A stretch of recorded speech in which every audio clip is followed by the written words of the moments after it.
Olá, seja bem-vindo ao curso de tipografia do ciclo. Eu sou o William Matiola, vou ser o seu mentor daqui em diante e eu espero que você goste. Se você é aprendiz, companheiro, seja muito bem-vindo novamente.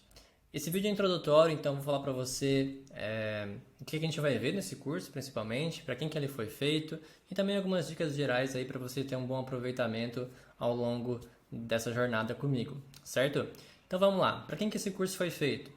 Esse curso foi feito para qualquer tipo de profissional que trabalha com criatividade. Ele não é restrito a pessoas que trabalham com interface do usuário, como eu. Então, se você trabalha com design gráfico, se você trabalha com social media, marketing, todas as dicas e conteúdo aqui nesse curso, eles vão servir para esse propósito também. Tá? Então, você vai poder utilizar o conteúdo totalmente, integralmente na sua área de atuação. E algumas dicas gerais antes da gente começar aqui a ver o que a gente vai aprender.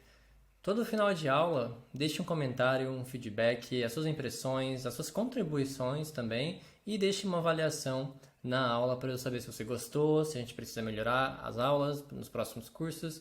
E isso é muito importante para a gente, beleza? Combinado? Então vamos lá. No curso de tipografia, a gente vai começar vendo sobre personalidade das fontes. Então como que elas se influenciam e como que a gente escolhe uma fonte com base na sua personalidade. A gente vai ver também a escala tipográfica mais utilizada ou a que mais oferece aí condições de você criar uma boa hierarquia, tá? Na minha opinião, a escala tipográfica vai ser a principal aula, a aula que você tem que decorar para poder criar boas composições tipográficas. Eu não estou brincando, você vai ver isso quando essa aula chegar. E falando em hierarquia é como se fosse um guarda-chuva de outros aspectos que tornam uma composição tipográfica boa.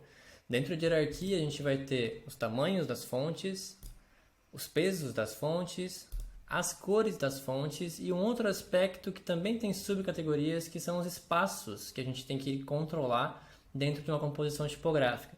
E aí dentro de espaços, a gente vai ver várias coisas, como line length, que é a largura do parágrafo.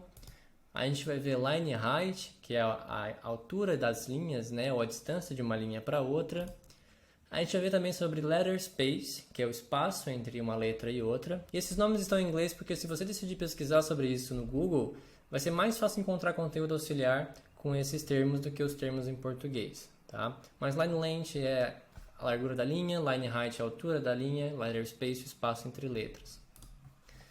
Veremos também alinhamentos, os 4 mais utilizados, e eu acredito que são os únicos que existem, esquerda, direita, centro e justificado, quando que a gente utiliza cada um deles e quando a gente principalmente não utiliza cada um deles.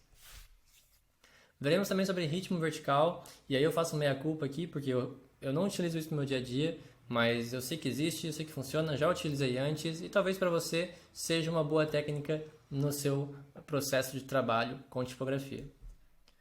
Veremos também espaço entre elementos e por incrível que pareça, isso é uma dúvida super recorrente, não restrito somente a juniors, né, designers que estão começando, mas profissionais que estão há muito tempo no mercado também têm essa dúvida de, poxa, quanto de espaço eu coloco de um título para um subtítulo? Então a gente vai ver nessa aula aqui.